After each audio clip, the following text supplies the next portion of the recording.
Ang buhay namin, bless mo po, Panginoon, ang aming mga puso at lahat ng mga anak ay nagpuin po. Lahat ng ito'y nilalagay namin sa trono namin biyaya. Maluwalhati ka, makaparangalan ka, Panginoon, sa aming kalagatan. Salamat po, Amang Banal. Salamat sa lahat ng kabutihan mo. At kaya po, Panginoon, na ikaw, patuloy na kaitasan ng mga buhay. Lord, we have ourselves say, Lord, kami naman po'y walang ipagmamalaki sa iyo, kaya hayaan po na kami po, Panginoon, ay maupo sa iyong banan at makinig. Hayaan mo po, Panginoon, na magsalita ka muli sa aming puso. Lalo na sa pagsasalo-salo namin sa iyong salita. Mangusap ka sa tulong ng iyong banal na Espiritu. Pinagkakatuwala po ang iyong mga anak, Panginoon, ngayong po oras na ito. Ikaw ang siyang maluwalhati sa aming buhay sa pangalan ng aming Panginoon Jesus. Amen. Amen and amen. Makuha po tayo sa presensya ng Diyos. Praise God. Purihin ang Panginoon. Pakisabi po sa katabi, Hallelujah, ikaw ay isang kahangahangang nilikha ng Diyos. Anong sabi? Nag-amen pa? Nag-amen. Nag-amen tayo sa sabi nyo? Praise God. Happy birthday ulit kay Nanay Mini. Yan. Nauna na ako mo ikahap. Kasi meron po tayong lakad. So, praise God. Tunay ng Panginoon. So, masaya natin. Baka may patuto yan si Nanay mamaya. So, praise God. Ngayon pong oras na ito mga kapatid sa Panginoon ay magsasalo-salo po tayo sa salita ng Panginoon. I pray na mabuksan po yung ating mga isipan at ang ating puso sa salita ng Panginoon. Medyo ang salita po ng Panginoon ngayon ay kailangan natin naintindihan at paunawaan. Kaya pakisabi sa katabi, fasten your seatbelt. Fasten your seatbelt. Yeah, kailangan mag-seatbelt.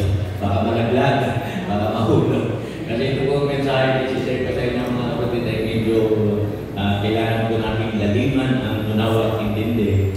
Actually, binubulo po siya at pinag-aaralan ng mga kapatid sa Panginoon na ako'y humingi ng tulong sa Banal na Espiritu na ito po ay may bakit po sa inyo na maayos. Okay? So, malapit na pong matapos ang taon. Kaya, pakisabi na rin sa katabi, Merry Christmas. Merry Christmas.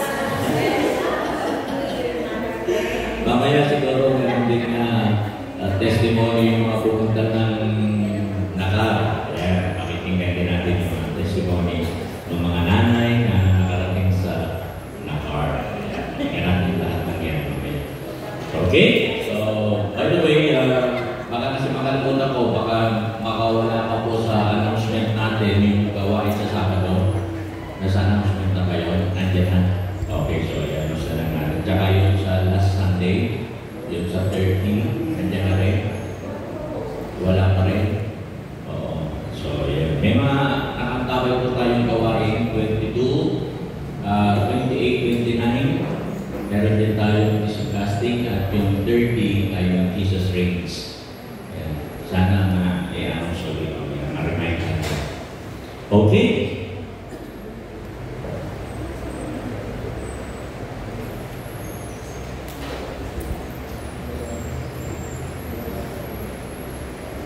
Meron po akong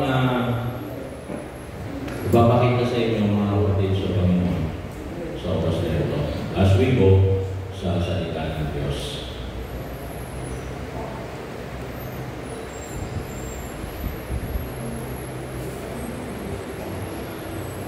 Mga kapatid, nakakita na po ba kayo ng isang bahay na wala ng tao? Yung bakante na bahay. Abandon, iniwanan na. Hindi po natin gugustuhin tumira doon kasi sa mind ng maraming Pilipino, baka meron ng mga multo doon. Baka yung bahay na yun ay isang ghost house, okay, isang lugar na kung saan ay pinamamakayanan ng mga multo. Pero alam niyo po, mahalaga na ang bahay ay tinitirhan. Tama po ba yun? Kasi kapag hindi natin tinitirhan ng isang bahay, ganito po ang mangyayari.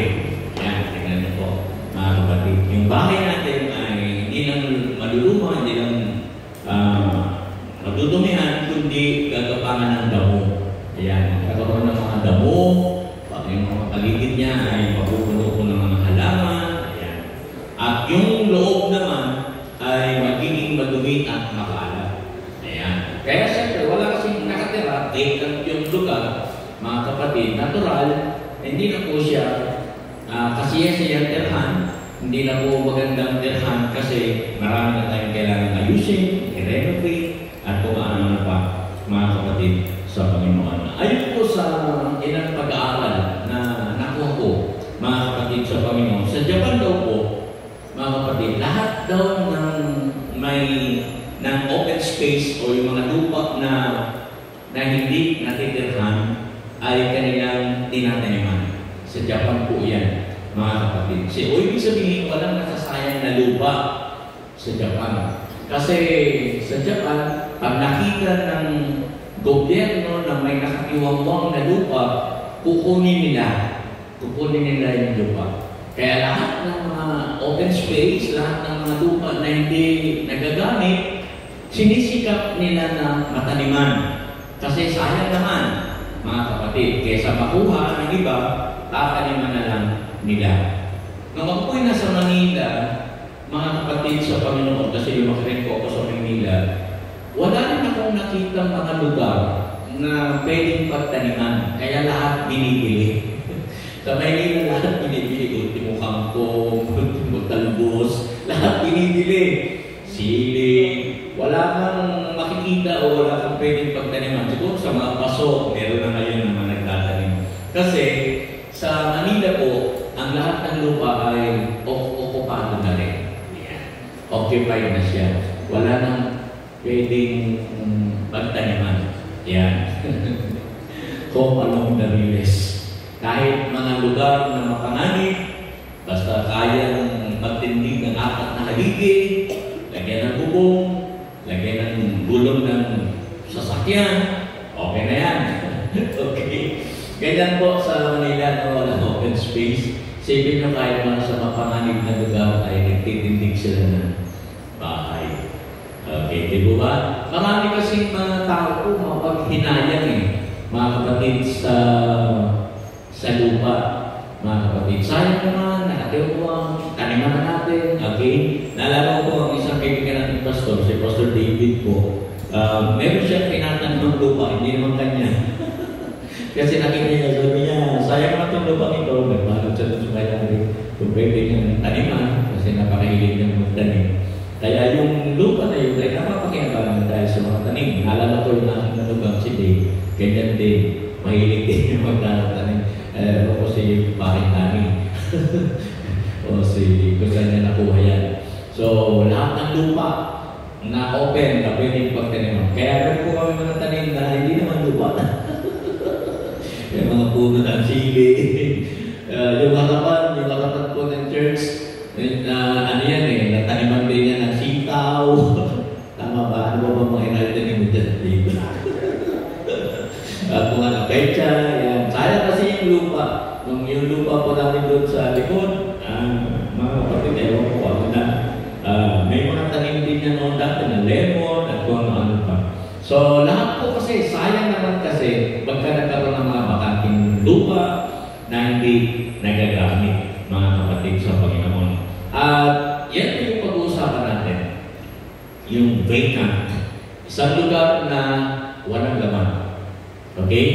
Ano ba itong lugar na ito, mga kapatid, sa Panginoon? So, kunin natin ang ating teksto, mga kapatid, sa Matthew chapter 12, verse 43, 44, and 45. And sabi diyan, when an unclean spirit goes out of a man, he goes through dry places, seeking rest, and finds none. Ayan. Then he says, I will return to my house from which I came. And when he comes, he finds it empty, swept, and put in order. Then he goes and takes with him 7 other spirits more wicked than himself. And they enter and dwell there. And the last state of that man is worse than the first, so shall it also be with this wicked generation. Ayan, basahin natin sa Tagalog para daman-daman natin po yung verse na yan. Sa Matthew chapter 12, verse 43 hanggang 45. Basahin natin sa Tagalog para maunawaan ng lahat. Kapag ang karumalduman na espiritu, yan, clean spirit, karumalduman na espiritu, ay lumabas sa isang tao. Ulitin ko ha, saan po galing yung karumalduman na espiritu? Sa isang tao. Kapag lumabas siya sa isang tao, ibig sabihin, pwede pala talaga tayong panahanan ng karumalduman na espiritu. Amin po ba? Habang kami katabi mo, sabihin mo, wala kang karumalduman na espiritu. Wala, lumabas na. Lumabas na. Lumabas na. Okay? Kapag ang isang karumalduman na espiritu lumabas sa isang tao, sabi diyan, gumagala siya sa mga tuyong dako.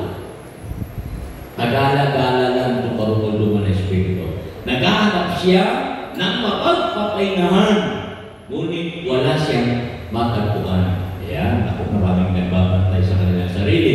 Kaya sasabihin niya, babalik ako sa bahay na pinanggalingan ko. Pwede pa lang bumalik yung masamang espiritu sa atin ko. At sabi niya, at sa pagbalik niya, matatagpuan niya itong walang laman, vacant. Okay? Walang laman, vacant, nawalisan, swept, at nagayahan na, put in order. Kung magkagayon, sabi niya, paroon siya at magsasama ng 7 pang espiritu. Pambihira. Sino po dito ang ayaw ng malas, kabalasa? Pambihira. Pag isipin po ninyo na pag umalis na yung isang malas na espiritu, pagbabalik siya, magsasama pa ng 7 malas. Ay, di ba doon na? Pambihira, ano naman mga kamalasan? Grabe, no? Batid. Sabi doon, yung isasama niya ay higit pang masama kaysa sa kanya. Papasok sila doon at doon maninirahan. Kaya ang sasapitin ng lalaking yun ay masahol pa kaysa dati. Gayon din naman ang mangyayari sa masamang lahi ito. Okay tayo? Panginoon, tulawain mo po at tulungan mo ang gawa namin ang iyong mga salita. Panginoon, narito kami, magpapasiyasat kami at nakahanda kami makinig sa iyong mga salita. Usapin mo kami at buksan ang aming isipan at pangunawa sa iyong mga salita upang makita namin kung ano mga dapat namin gawin, kung ano mga bagay na kailangan namin gawin. At salamat sapagkat ikaw ang Diyos na bibigay ng pangunawa sa amin. Salamat po, Ama. Pangunawa ng lingkod, ikaw ang siyang mamuna ngayon at lahat na makapakinig ng mensahe mo, mag-iwan ka ng mensahe sa kanilang puso. Ito po aming dalangin sa pangalan po ng aming Panginoon Jesus. Amen. Amen and amen. Praise God. Okay. So, bago tayo pumunta dyan sa word na yan na pag-uusapan natin mga kapatid sa Panginoon, tingnan po natin. Tangingin ko lang, sino po sa atin dito ang nagsisinan sa kanyang kasalanan at tinanggap si Jesus sa kanyang puso? Yun. So, ibig sabihin, si Jesus po ay nasa puso na natin. Pag hindi nyo tinanggap si Jesus, pag hindi kayo nagsisi ng inyong kasalanan, mayroon pang karumalduman na espiritu sa atin. Kaya kailangan natin talaga magsisi, Lord, forgive me, patawarin ko po sa aking mga kasalanan, patawarin ko sa mga ginawa kong mali, tapos tinatanggap si Jesus. Kailangan yun. Huwag niyo pong kalilimutan yun, mga kapatid sa Panginoon. So, pakisabi sa katabi, born again ka na ba? Yan, okay. So, kailangan i-assure natin mga kapatid na tayo po born again, na tayo tuligtas kasi kung hindi po, delikado mga kapatid sa Panginoon. Pagsasamantalaan po ng masamang espiritu ang ating mga katawan. Kaya we need Jesus. Amen. Kailangan natin si Jesus sa ating buhay, mga kapatid. Ngayon po, ano po bang nangyayari sa atin kapag tinanggap natin si Jesus sa ating puso? I-remind ko na po kayo para ma-enjoy niyo po yung inyong karanasan bilang isang anak ng Diyos, mga kapatid. Bibigyan ko po kayo ng ilan lang, mga ilan pong mga nangyari sa buhay natin Pagkatapos po natin tanggapin ng Panginoon, ano po ba yung mga nangyayari sa atin? Ilalagay po natin ito sa isang salitang FIFA. Ayan. Are you familiar with that word? Familiar ba kayo sa salitang yan? Diyan, FIFA. Yan. Yan ba yung nangihipan? FIFA. Sa soccer. Okay. FIFA. Okay. Tingnan natin yan. Ano ba ang ibig sabihin yan? FIFA na yan. Yan po yung nangyari sa atin. Una-una, mga kapatid, yung F, mga kapatid, nakakaranas po tayo ng pagpapatawad ng Diyos. Forgiven. Tayo po ay pinapatawad ng Panginoon sa lahat ng ating mga kasalanan. Amen? So, hindi tayo perfecto, but we are forgiven.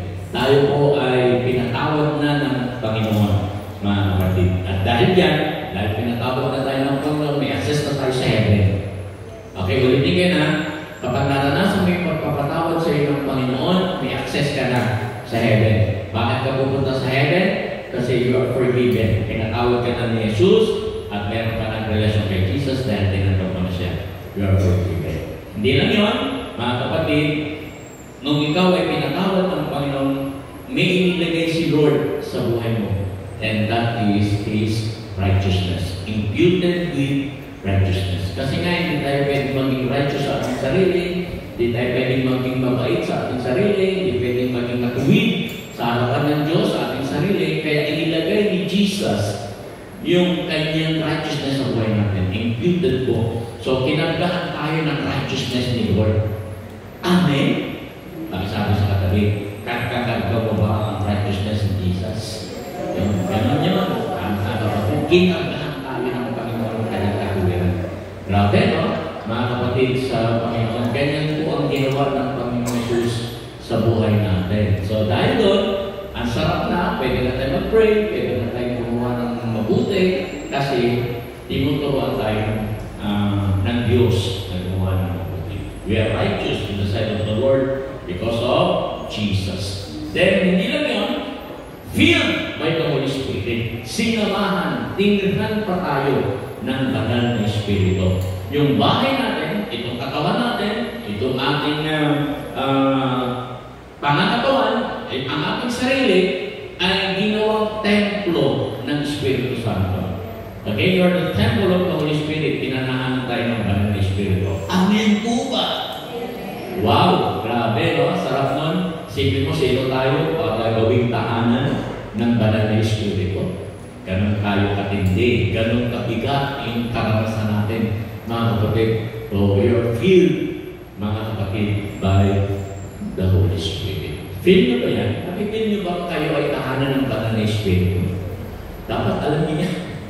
Kasi kung hindi niyo yan naranasan, nilingin sunod, Lord, tahanan mo ko, gawin mo tahanan yung katawan ko ng iyong banal na Espiritu. Dapat yan ang nararamdaman natin. Amen po ba? You're filled with the Holy Spirit. Lord, thank you sa Holy Spirit. Then, hindi lang yun, nakakaranas pa tayo ng panghuli, yung anointing, nagiging anointed tayo, mga kapatid. Dahil dyan, lahat ng sinasabi natin, nagkakaroon ng kapangyarihan, lahat ng ginagawa natin ay nagiging mabunga, lahat ng ating pong paglilingkod, mga kapatid, sa Panginoon ay nakapagbibigay ng kaluwalhatian sa Diyos. Kasi you are anointed. Amen. Pag-ihipo po yung katabi. Sabi mo, daman-dama ko ang anointing ng Diyos.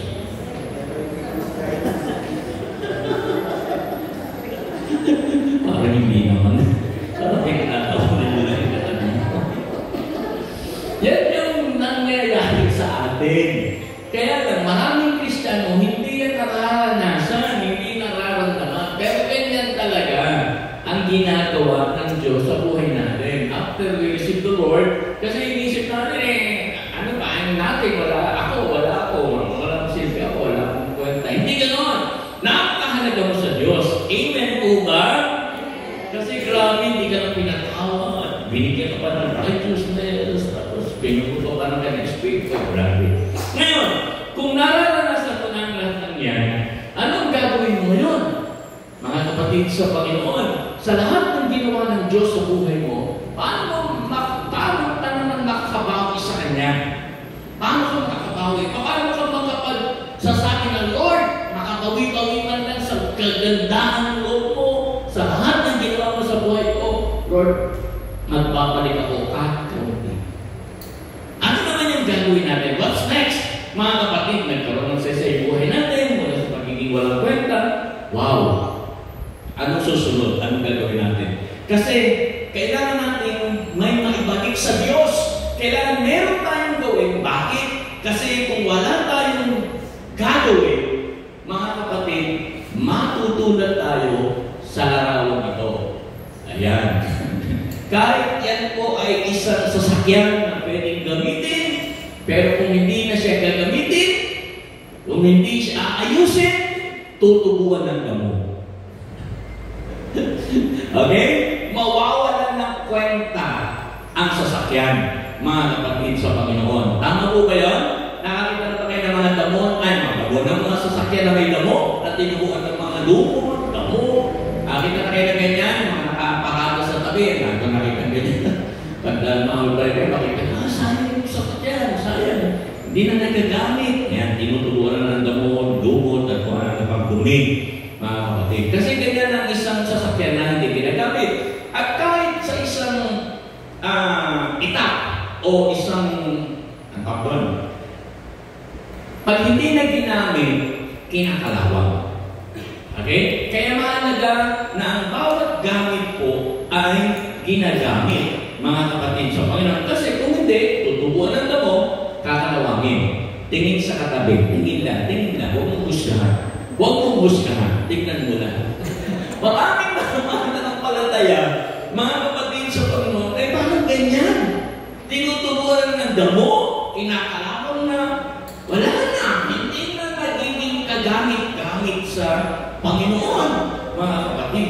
Kaya nga, napakahalaga na maintindihan niyo po ang aking sasabihin sa inyo, dalawa lang naman po ang pwedeng mangyari sa atin. Sabi ni Santiago, chapter 2, verse 26 sa James, ang sabi niya, for us the body without the Spirit is dead, so faith without works is dead also. Ang pananampalatayang hindi tinatrabaho, ang pananampalatayang walang gawa, ay patay. Parang tinupuan lang ng damo, parang kinalawang lang, mga kapatid. Kaya kung tayo po ay isang mananampalataya at tunay na mananampalataya, mga kapatid, dapat po ito ay accompanied by works. Dapat may ginagawa tayo, may trabaho tayo dapat gawin. Amen po ba?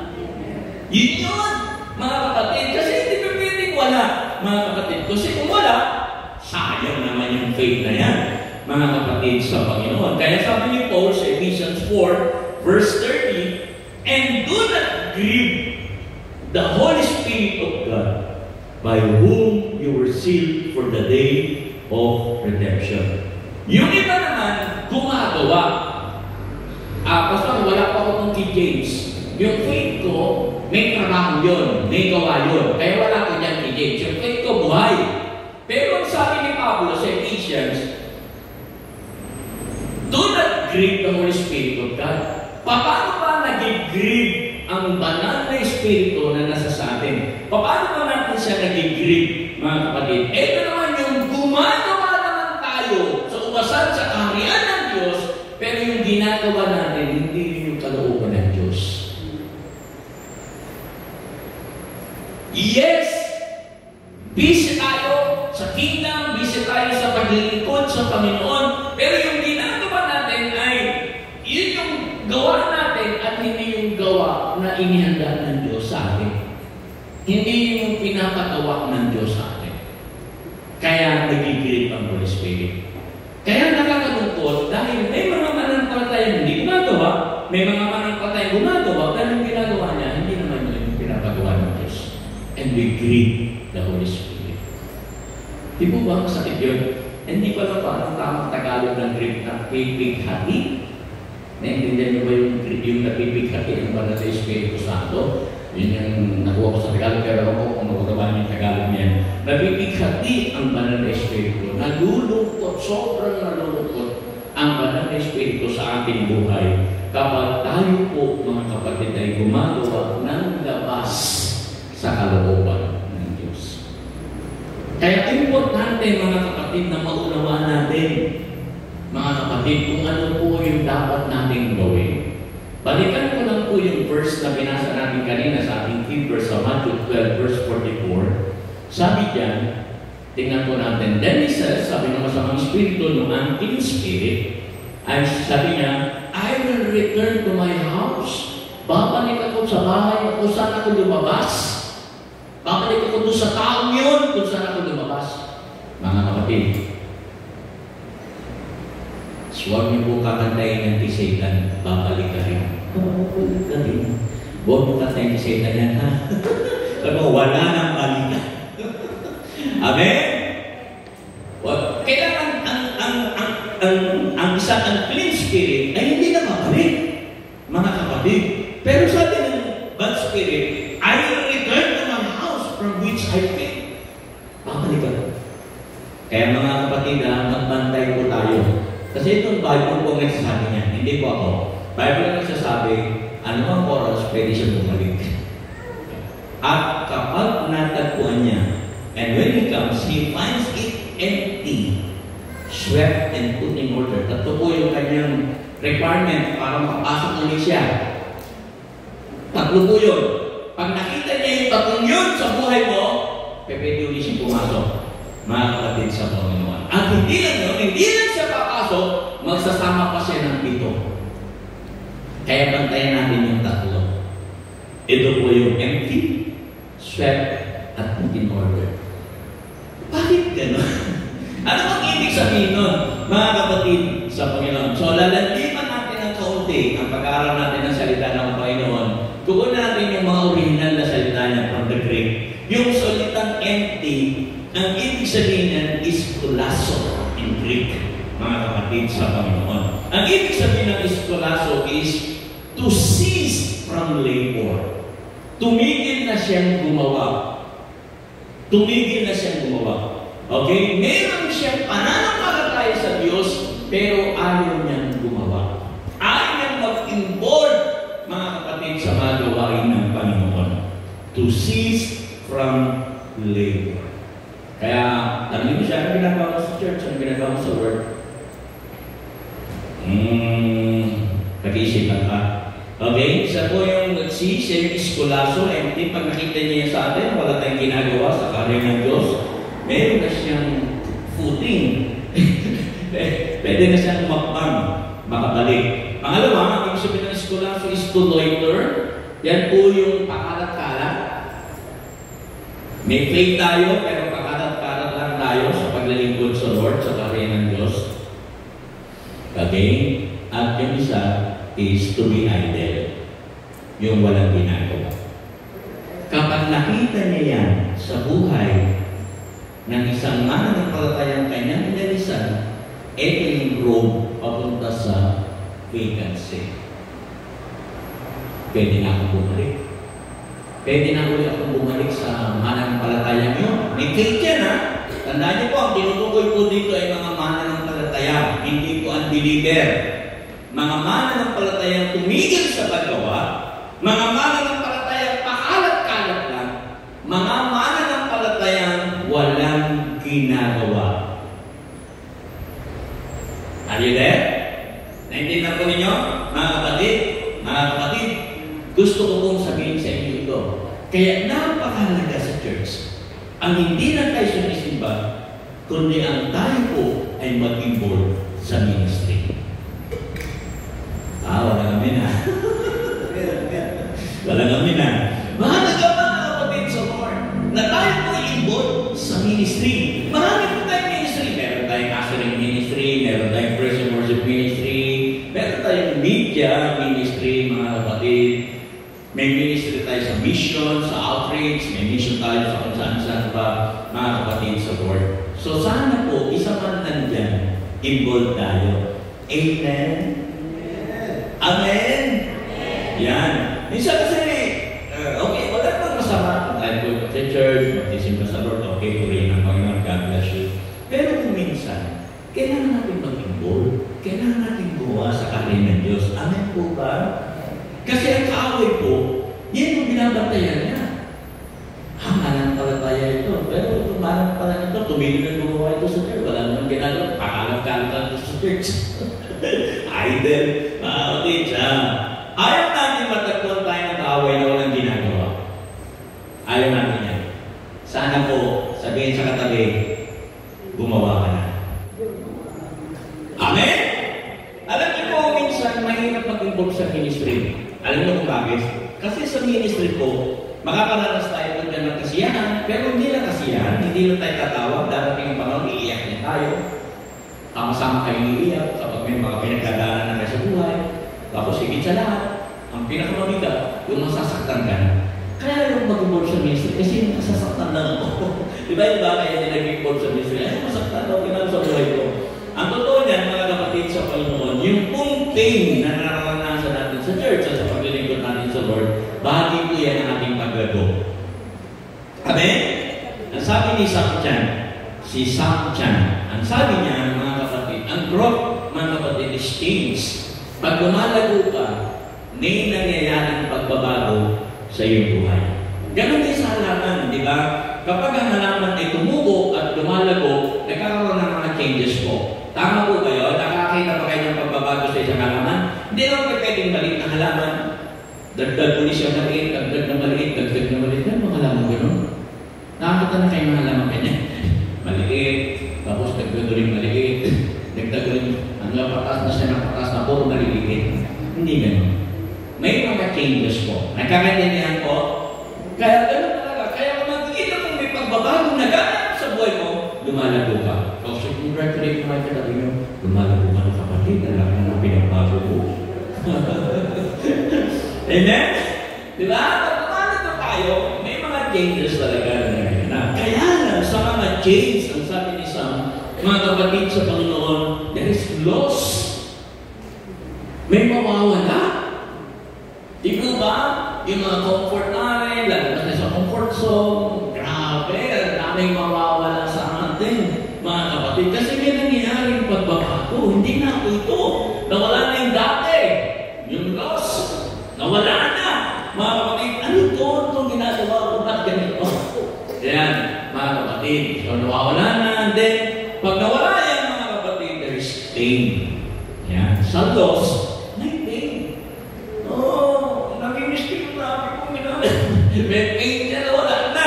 Mga kapatid, wala na yung dati kong kaibigan nila yun. Ako lang maborn again ako. Okay, ganun talaga. So, yan yung sabi niya, mga kapatid. So, nakakaranas po ba kayo ng pain? Sino kong hindi nasasaktan dito?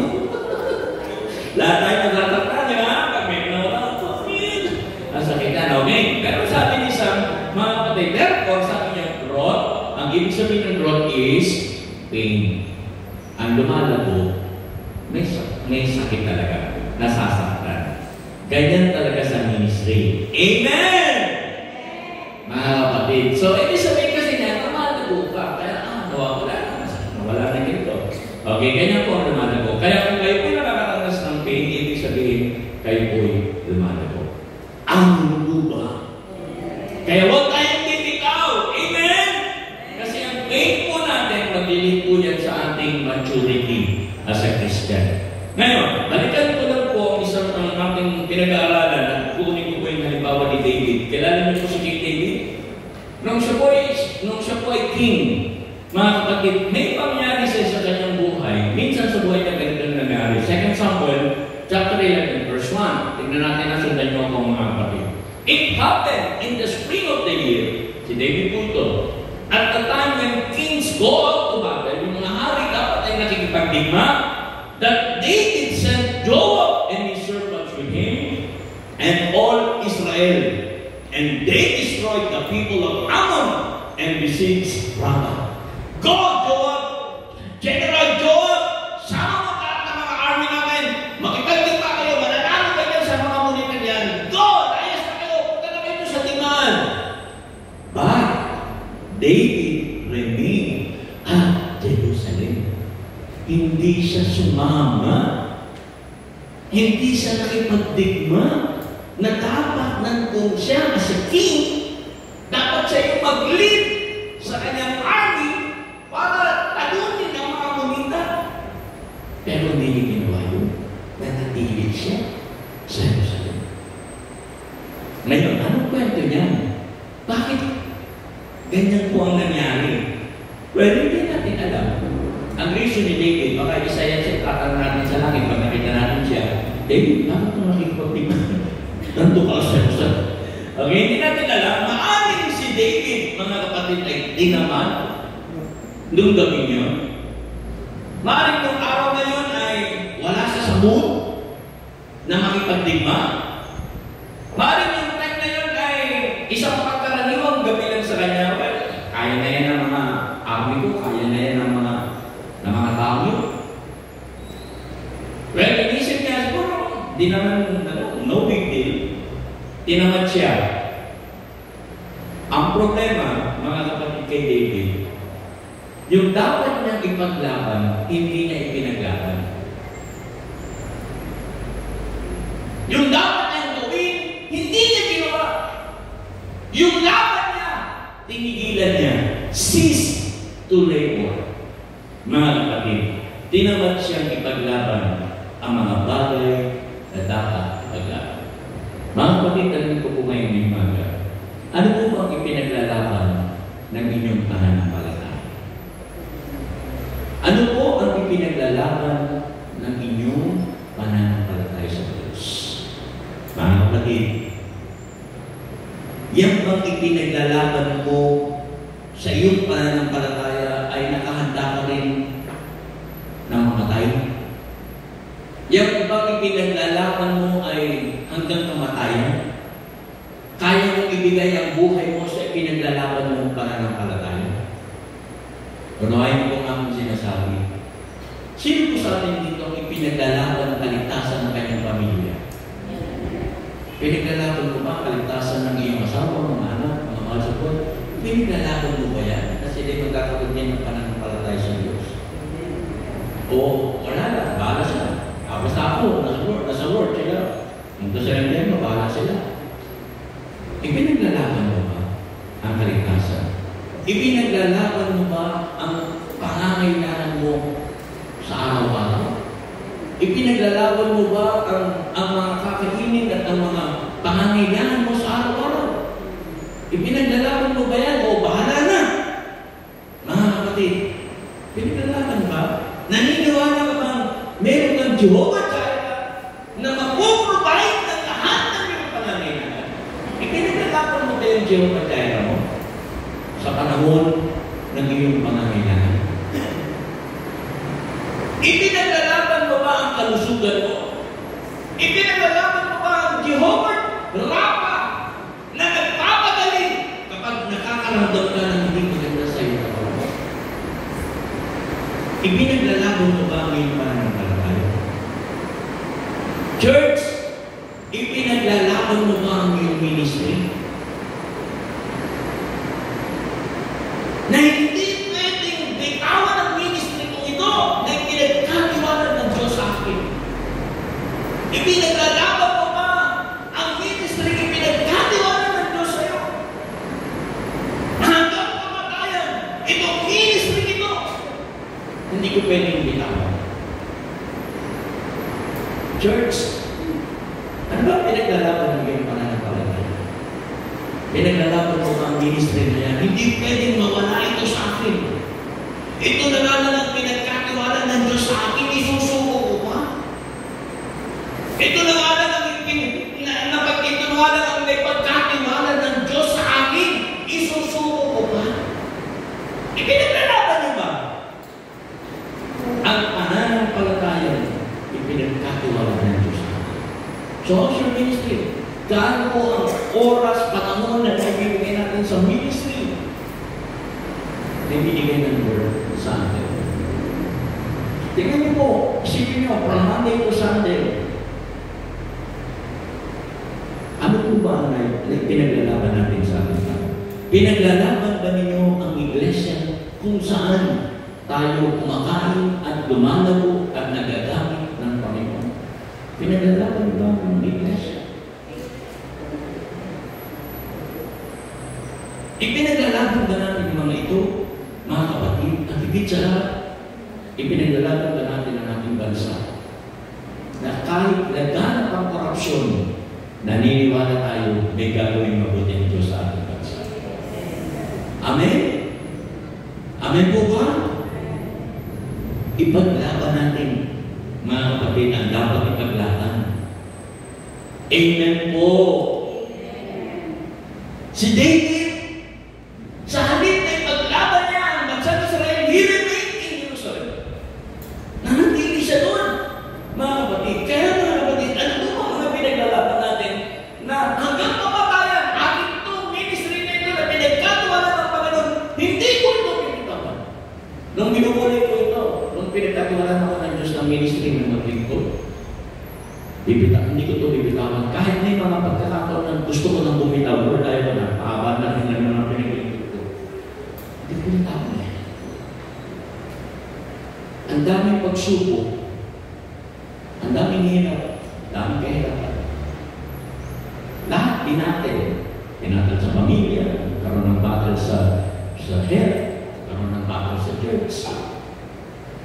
Alam niyo yan, kung kayo po ay kasama ko sa journey ko, alam niyo po yung mga battle na hinarap natin. Mga kapatid, ipaglalapat na natin ang mga bagay nito. Mga kapatid sa Diyos. Pero si David, sa isang bahagi ng kanyang buhay, sa isang bagay, mga kapatid, meron siyang nabitawan. Nabitawan niya yung kanyang dapat na ipaglaban. Nakakatawa. Ang sabi ni Dr. Timothy Hill, mga kapatid, ang sabi niya, if you don't stand for something, you'll fall for anything. Kung wala kang ipinaglalaban, kung saan ka mapupunta. Kung wala kang ipinaglalaban, mga kapatid sa Panginoon, kesera. Bahala na. Okay na. Nalala niya. Mga kapatid sa Lord, importanteng maintindihan po natin ito.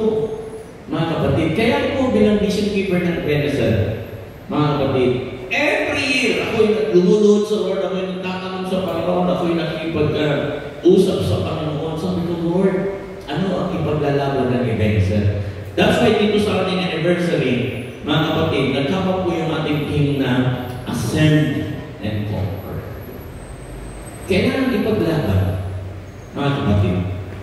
Kailangan ilaban natin po yung ipinapagawa ng Diyos sa atin. We need to ascend and conquer. Paano tayo makaka-conquer ng maraming bagay sa buhay natin kung hindi tayo aakyat? Paano tayo aakyat kung sa umpisa ka nagsusuko na tayo?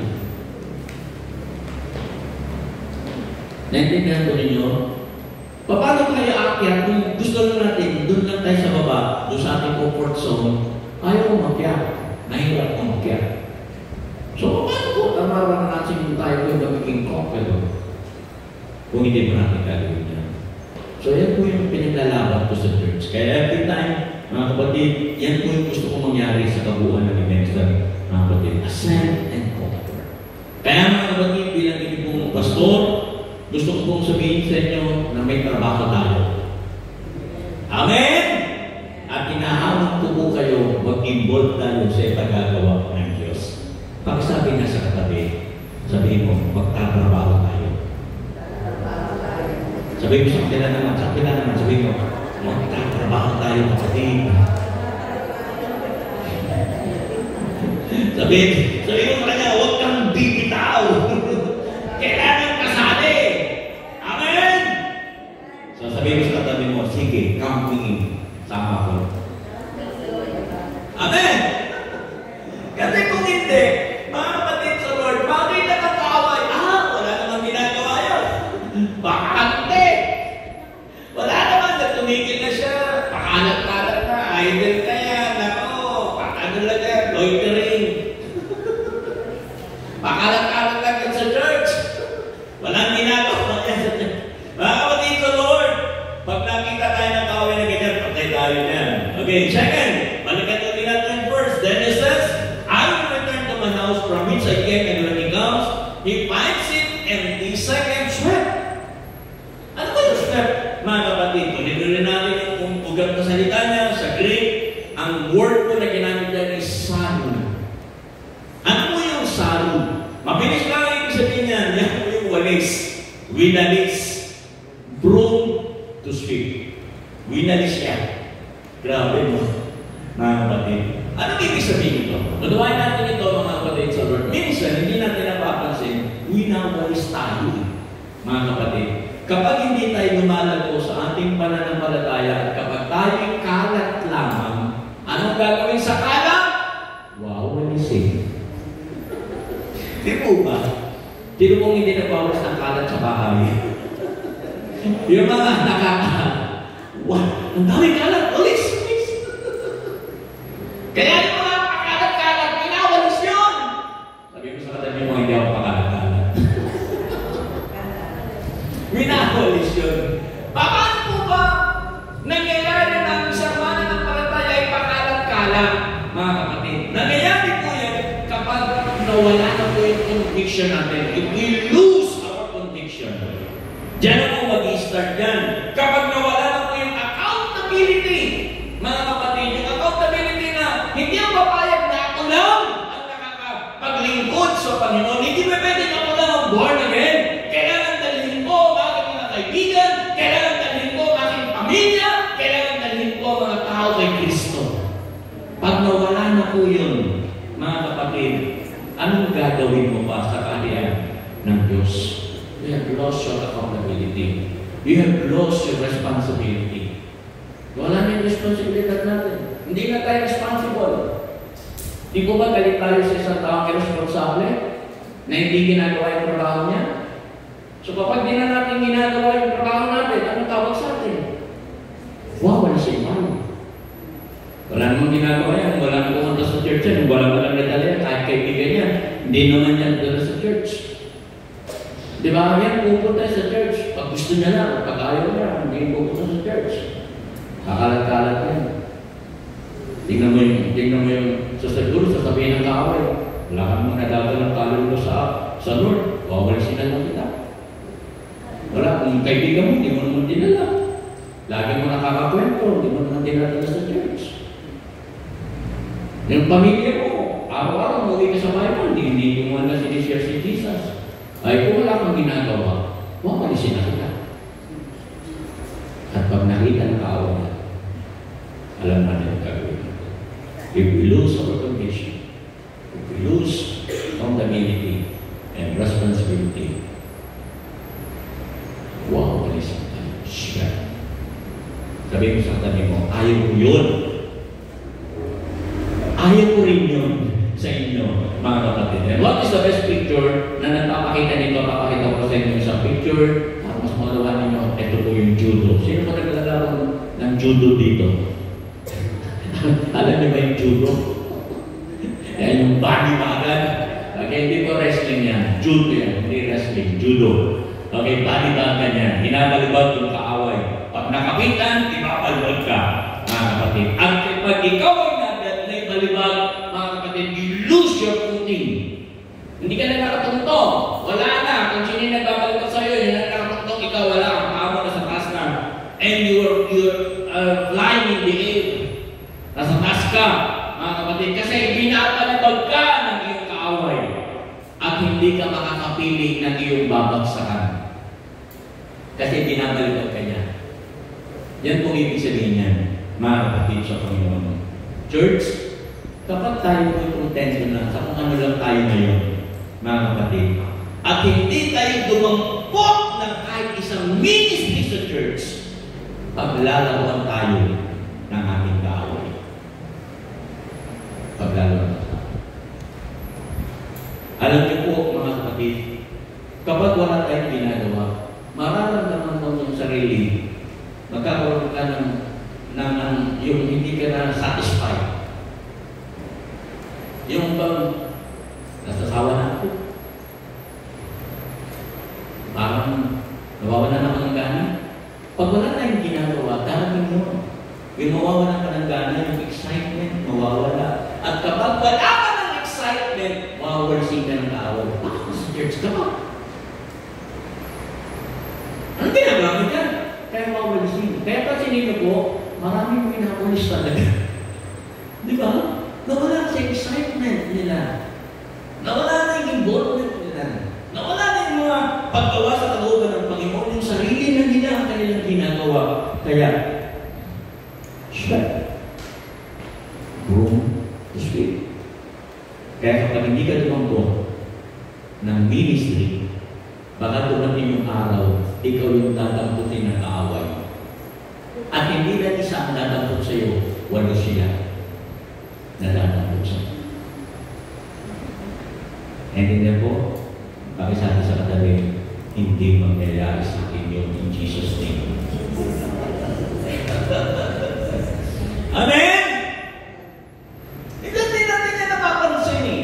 Hindi natin napapansin. Kala natin okay lang. Kala natin. Okay lang? Wala yung ginagawa ko. Hindi po. Church, magtapos ang taon. By the way, next year po, sa darating na 2018, magkakaroon kami ng vision class ng mga workers. Pag-pray po kami.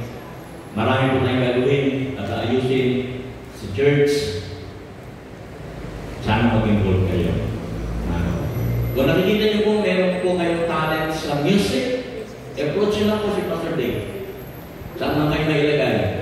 Kung hindi man po sa pagpapakanta, may ilagay sa pagtugtog. Kung hindi man kayo maisali dyan, mga kapatid ay ano bang ministry ng taga-pray? Meron bang taga-pray? Yung mga kumakanta na ang mic po ay wala sa bibig.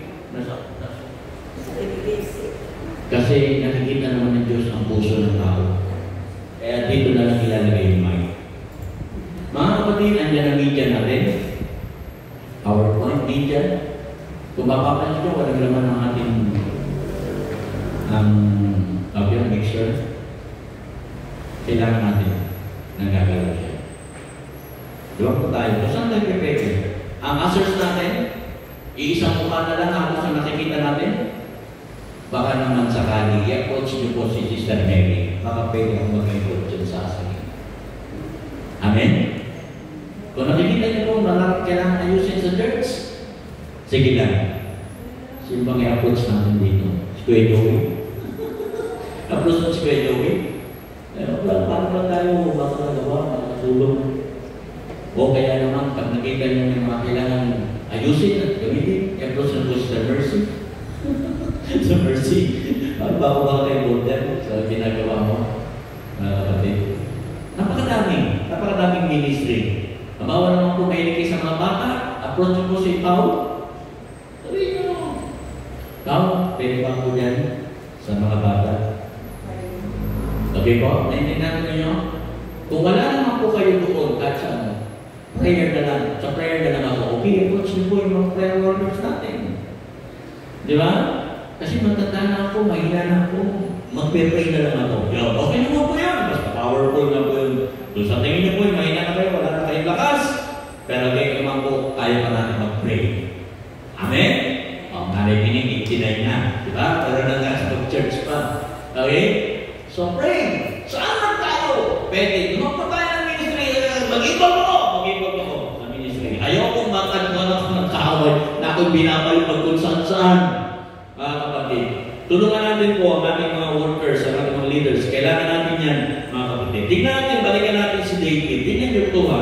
2 Samuel verse 2, yung sumunod ng talata. Then it happened.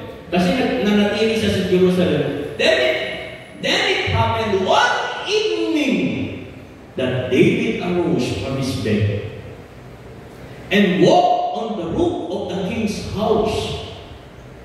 And from the roof he saw a woman. Wow! Grabe, naliligo. And the woman was very beautiful to behold. Tingnan niyo mga pagkatabing ng babae. Is she the woman who is beautiful to behold? Ha? Maganda ba ang katabi ninyo? Pwede ulit, maganda ba ang katabi mo? Ha?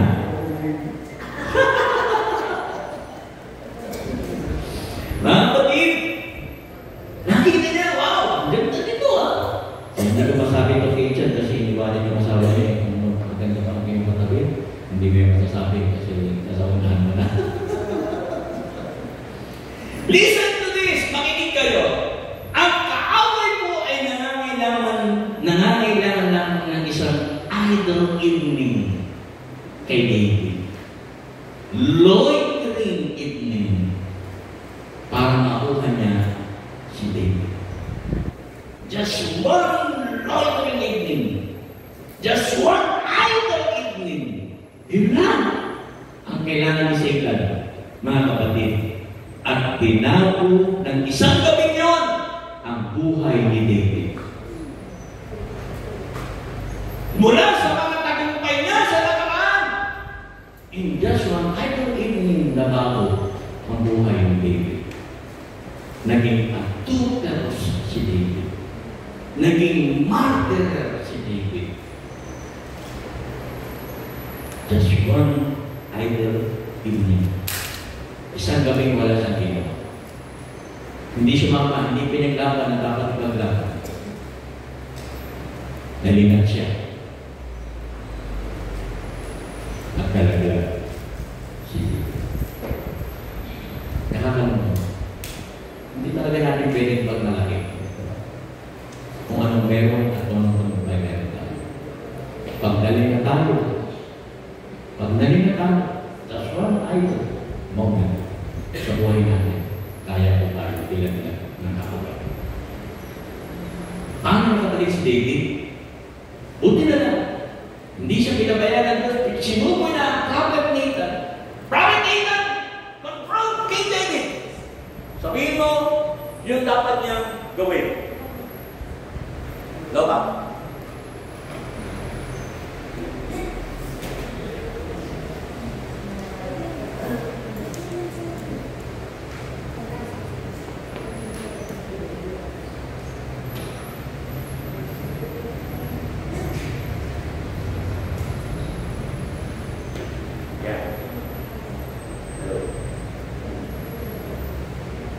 Kailangan natin talaga ng mga ganyan.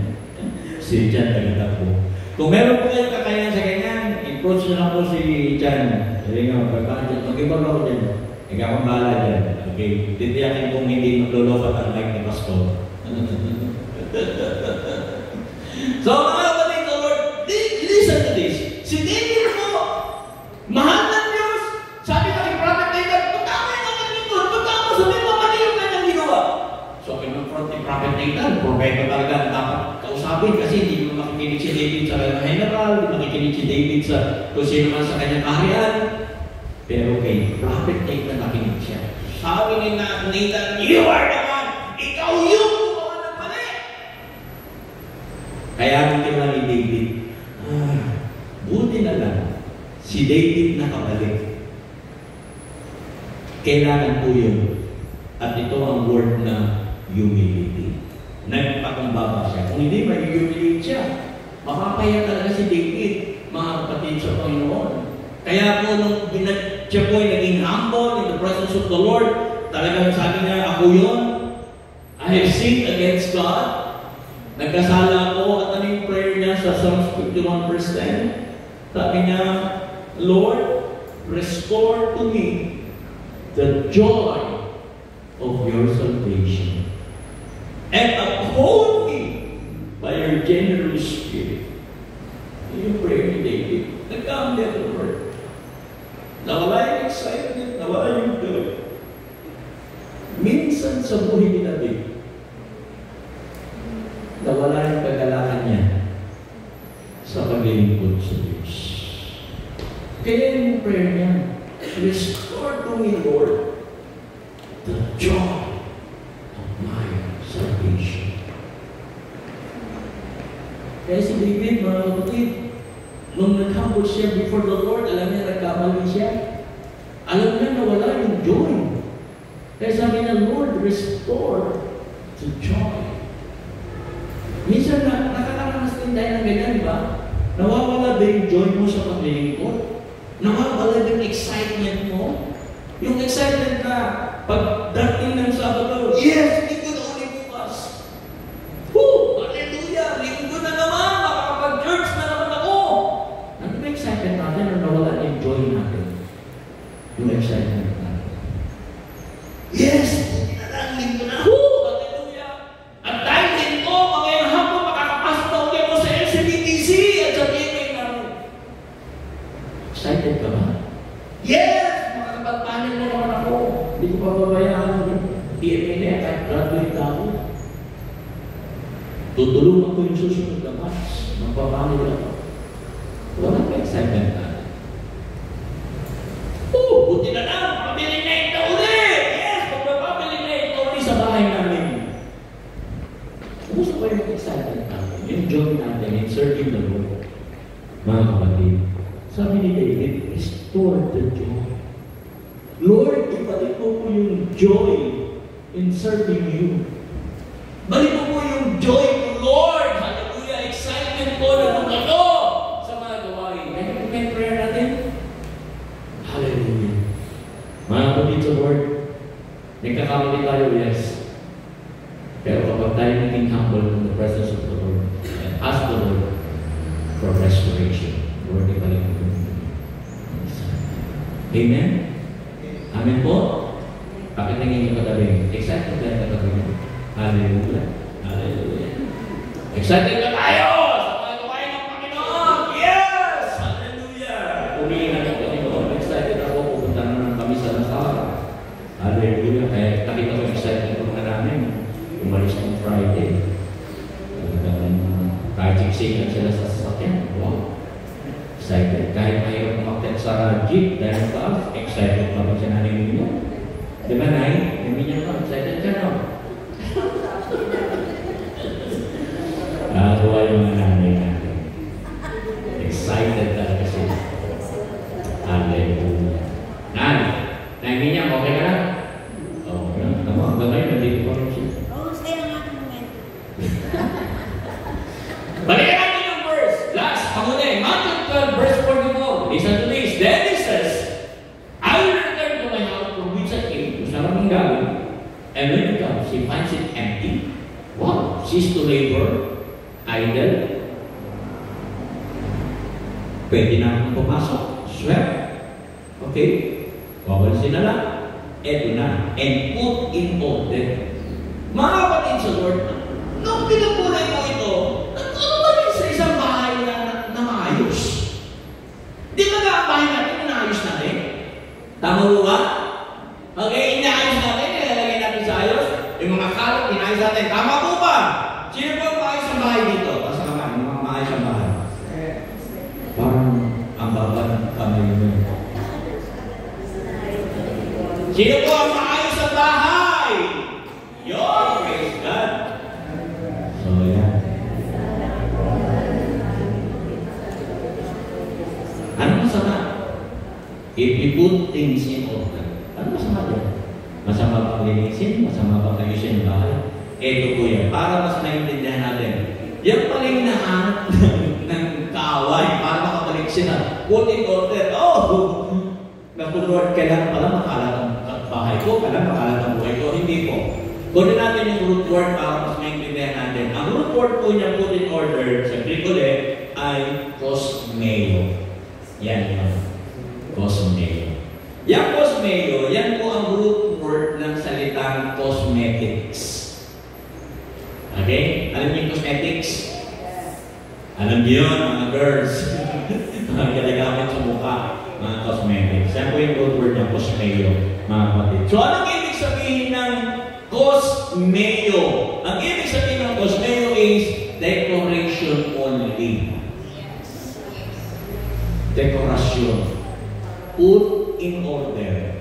Mga kapatid, pag nakita niya na ang buhay mo ay dekorasyon lang sa kaharian ng Diyos, ihanda mo na ang sarili mo, babalik uli ang masamang espiritu. Yes, may true faith ka. May pananampalataya ka sa Diyos, pero vacant. Cease to labor, wala kang ginawa. Wala kang ipinaglalaban. Sweat. Napunta ka pa naman sa church. Yes, napunta tayo sa church. Pero pag dekorasyon na lang tayo sa church. Sabihin sa katabi, hindi ko yun.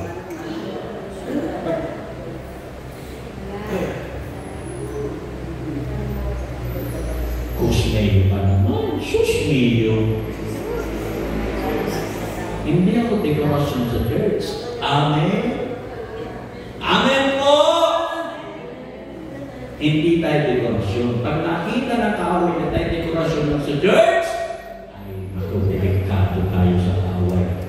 2 Timothy chapter 3, verse 1 to 5. Basahin ko lang sa Tagalog. Ikalawang Timoteo, Kapitulo 3, talata 1 hanggang 5. Sundan niyo ko, mga kapatid sa Panginoon. Dapat mong malaman na sa mga huling araw, and during the last days, ay darating ang mga panahon ng kaduluhan. Sapagkat ang mga tao ay nagiging naibigin sa sarili. Puro sarili, ang inisinya sa ng alang-alang. Maibigin sa salapi. Paralo. Mapagmataas. Mapagsamantala. Suwain sa magulang. Mga anak, sabihin nyo, hindi ako yan. Amen? Mga anak, walang utang na loob at kapastangan sa Diyos.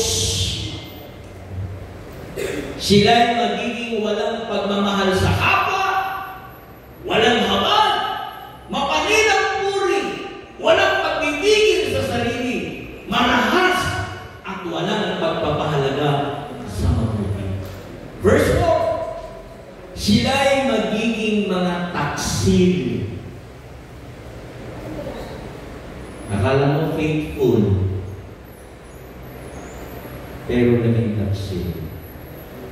Akala mo yung faithful sa church, faithful sa kaibigan, faithful sa kung saan, pero iniwanan ka rin, pinapalit ka sa iba. Naging mga taksil. Padalos-dalos. Kung ano naisipan, mayayabang, maibigin sa kalayawan, sa halip na maibigin sa Diyos. Ulitin ko lang yun. Maibigin sa kalayawan, sa halip na maibigin sa Diyos. Na ipagpapalit ang Diyos sa mga kalayawan. Dami-daming panahon na ganyan.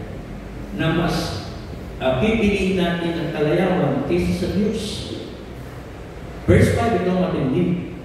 Sila'y may anyo ng pagiging mga Diyos, kosmeo. Ngunit hindi naman nakikita ang kapangyarihan nito sa kanilang buhay. Born again, but powerless. Walang kapangyarihan. May true faith. Talaga namang siya isang tunay na mananampalataya. Pero, ang kapangyarihan ay wala sa kanyang buhay. Dekorasyon lang. Kosmeo ang faith. Walang kapangyarihan. May faith? Yes! Pero wala ang katapatan. Naroon ang pagre-rebelde, naroon ang pagsuway at hindi pagpapasako. Anong sabi ng Bible? At ayaw ko sana kung basahin ng dulo, pero ito sabi dyan iwasan mo ang ganyang uri ng mga tao. Bible yung sabi mo. Kasi kaibigan ko, kasi kung magkaibigan ka ang walang pagpapasako, hindi siya magandang kaibigan. Maawa ka dyan. Bible yung nagsabi niya, iwasan mo ang ganyang uri ng mga tao. Amen? Ibig ko amen. Alam niyo, mahirap po yan. Pero Bible na nagsabi, sa mga huling araw, marami talagang madadaya, mga kapatid, para hindi po tayo maging kosmeo o pang-dekorasyon lang. Let's do something for the Lord. Amen! Gumawa tayo, gawin natin kung ano yung gusto ng Panginoon sa atin. Amen po ba? Kasi maraming mga Kristiyano mukhang maka-Diyos, pero forma lang pala. Tingnan mo yung katabi mo. Totoong maka-Diyos yan. Hindi yan forma. Kamayan mo naman.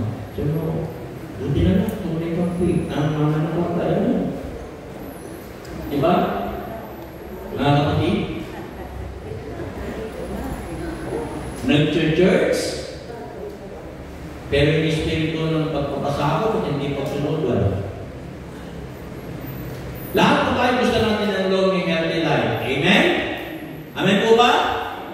Pero sa long and healthy life, kaakibat po niya ng problema. Lahat tayo nakaranas ng problema.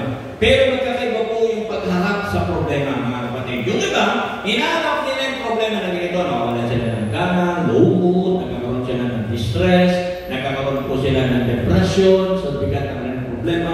Pero kung ikikiling natin yung ating kaisipan sa isang dapat gawin kapag may problema, pwede natin i-take yung problema na sa challenge, isang hamon ito sa buhay pananampalataya natin, at pwede maging meaningful ang buhay natin kapag ito'y ating napagtagumpayan, at pwede maging significant life, mga kapatid, ang buhay natin kapag tayo po ay may tamang response sa gustong ipagawa ng Diyos sa atin. Amen po?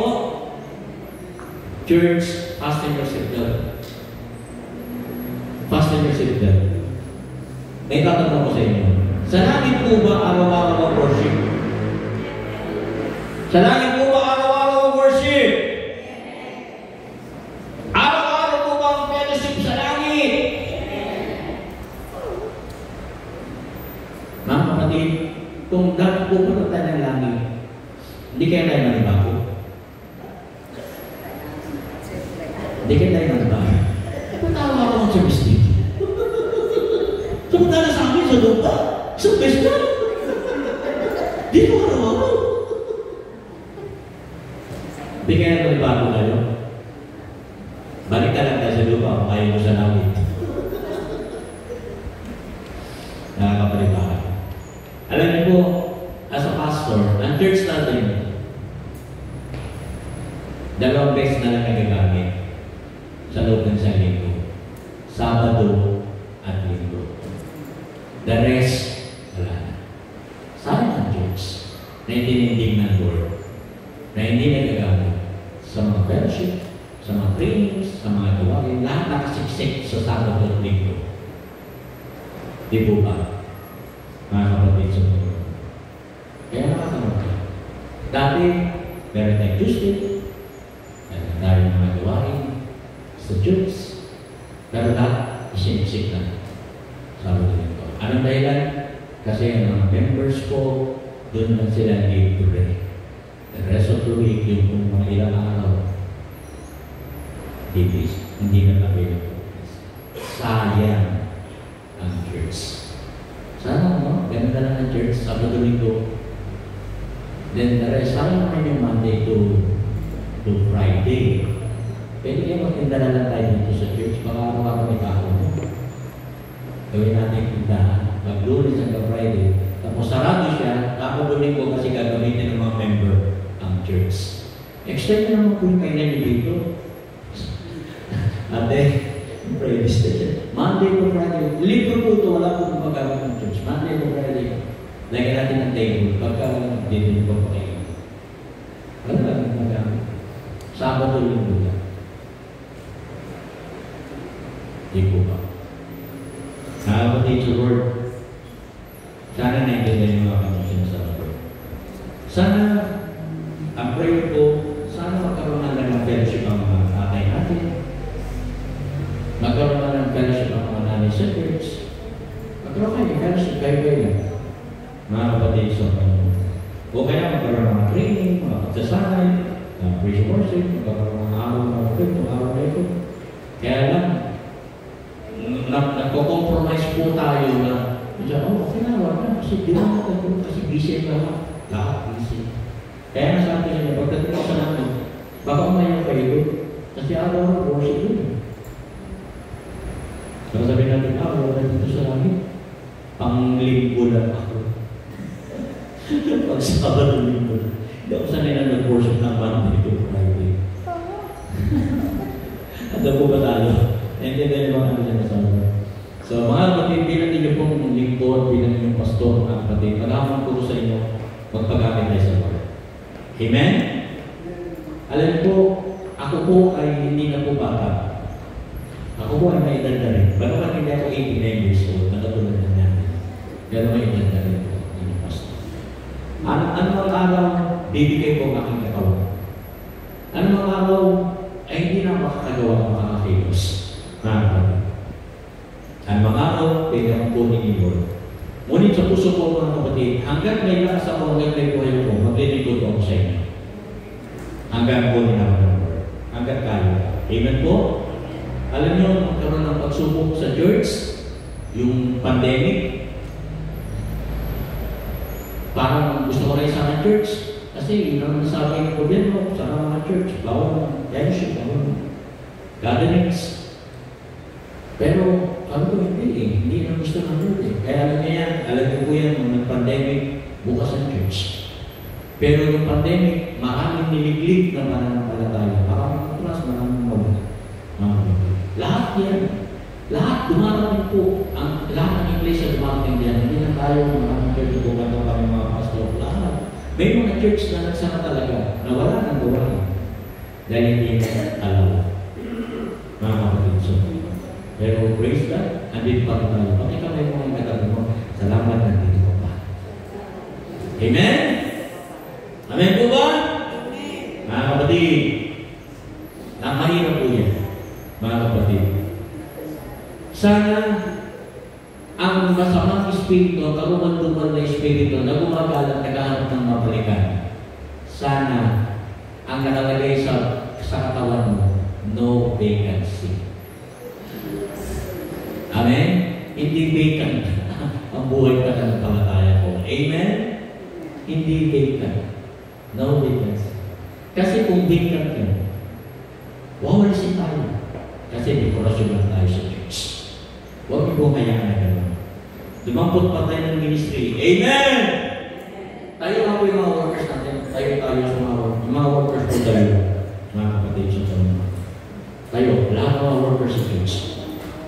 Yan po mga workers na yan, napitan nyo, mga kapatid, saan ako pwede mag-involve?